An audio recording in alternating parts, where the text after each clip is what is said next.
Good morning student, I hope everyone fine today. तो बच्चों last day हम जलाओ दिए पद्यांश पढ़ा था, इसका व्याख्या और इसका जो मीनिंग्स था वो हमने लास्ट डे किया था। तो आज हम इसका एक्सरसाइज कंप्लीट करेंगे। तो फर्स्ट है बातों बातों में, यानी कि शॉर्ट क्वेश्चन। तो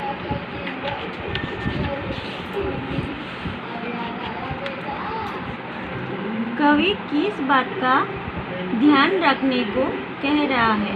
तो उत्तर में धरती पर कहीं अंधेरा ना रह जाए। नेक्स्ट, कवि प्रकाश कहाँ और क्यों लाना चाहते हैं? तो उत्तर होगा धरती पर लाना चाहते हैं ताकि सबके जीवन में रोशनी भर लाए।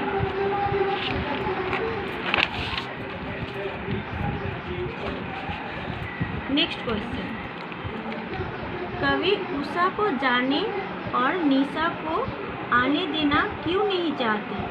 तो उत्तर, उषा खुशियों का प्रतीक है और निशा निराशा का। कवि चाहते हैं कि धरती पर सदा खुशहाल वातावरण बना रहे। नेक्स्ट क्वेश्चन, कवि के अनुसार सृजन कब तक अधूरा है? यदि एक भी व्यक्ति दुखी है तो सृजन को पूर्ण नहीं कहा जा सकता। नेक्स्ट, मनुष्यता पूर्ण कब कहलाएगी?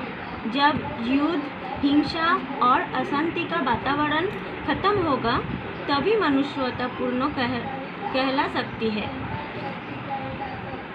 नेक्स्ट, लेखनी हाथों में, ये रहा। ओके, मतलब ब्रॉड क्वेश्चन। मैं अभी ये नोटबुक्स में आपका नोट्स लिख के दिया, मैं बाद में पिक भेजूंगी, आप लोग ये आपके नोटबुक्स में कॉपी कर लीजिएगा। फर्स्ट क्वेश्चन, कविता में अंधेरा और ज्योति के प्रतीक स्पष्ट कीजिए। तो उत्तर, अंधेरा निराशा, दुख और अन्याय का प्रतीक है तथा ज्योति आशा, खुशी, समृद्धि और सुख का प्रतीक है। नेक्स्ट, कवि के अनुसार धरती पर किस प्रकार का अंधेरा है, उसे कैसे मिटाया जा सकेगा?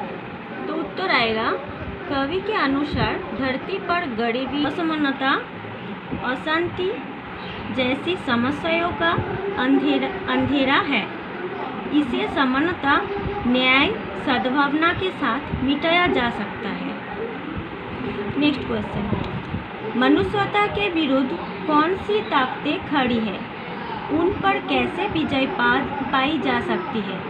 तो उत्तर, मनुष्यता के विरुद्ध युद्ध, आतंकवाद, शोषणकारी ताकतें खड़ी है।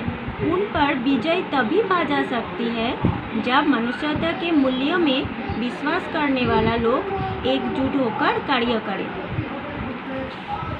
नेक्स्ट, धरती पर खुशहाली लाने के लिए किस प्रकार के प्रयास जरूरी है?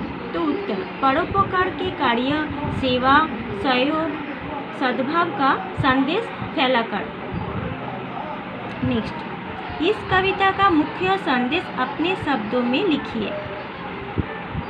दिवाली को प्रतीक बनाकर कवि ये संदेश देता है कि जिस दिन पृथ्वी पर सभी मानव सुखी व समृद्ध हो जाएंगे तथा जिस दिन धरती पर हिंसा और युद्ध बंद हो जाएंगे उसी दिन सच्ची दिवाली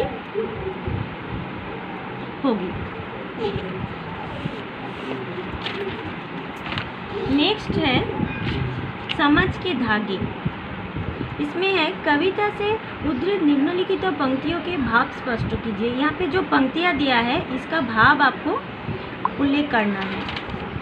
तो फर्स्ट है, नए ज्योति के धर नए पंख झिलमिल, उड़े मर्त्य मिट्टी गगन सर्ग छोले। तो इसका भाव ये है, तेरी उंगली पक। नेक्स्ट, समझ के धागों में, कविता से उद्धृत निम्नलिखित पंक्तियों के भाव स्पष्ट कीजिए। मतलब यहाँ पे जो पंक्तियाँ दिया है इसका भाव हमें स्पष्ट करना है। फर्स्ट है, नए युवती के धड़ नए पंख झिलमिल, उड़े मर्त्य मिट्टी गगन स्वर्ग छू ले। तो इसका भाव है मृत मिट्टी भी जोग से भरकर आकाश तक उड़ जाए, मानो उसने नए रोशनी के नए पंख धारण कर लिए हो। नई युवती से संकेत नए नए प्राप्त आज़ादी से है। नेक्स्ट, सृजन है अधूरा अगर विश्व भर में कहीं भी किसी द्वार पर है उदासी। इसका भाव नवनिर्माण की प्रक्रिया तब तक अधूरी है जब तक सभी व्यक्ति सुखी और संपन्न ना हो जाए। नेक्स्ट, गगन दीप की दीप्ति से सिर्फ जग में नहीं मिट सका है धरा का अंधेरा। इसका भाव केवल दीपक की रोशनी से धरती के अंधेरे नहीं मिटेंगे। धरती से अंधेरे अर्थात गरीबी, अन्याय, शोषण आदि को मिटाने के लिए मनुष्यों को प्रयास करने होंगे। नेक्स्ट, कटेंगे तभी वो अंधेरे घिर अब स्वयं धर मनुज दीप का रूप आए। तो इसका भाव ये अंधेरे मतलब ये उपरोक्त तो ये जो अंधेरे की बात किया है तभी मिटेंगे जब मनुष्य स्वयं दीप के गुणों को अपने अंदर लाए, अर्थात स्वयं जलकर कष्ट सहकर दूसरों का दुख दूर करे। तो बच्चों आज तक के लिए इतना ही। आप लोग आपके नोटबुक्स में जितना मैंने पढ़ाया अभी वो कॉपी कर लीजिए। Okay, thank you.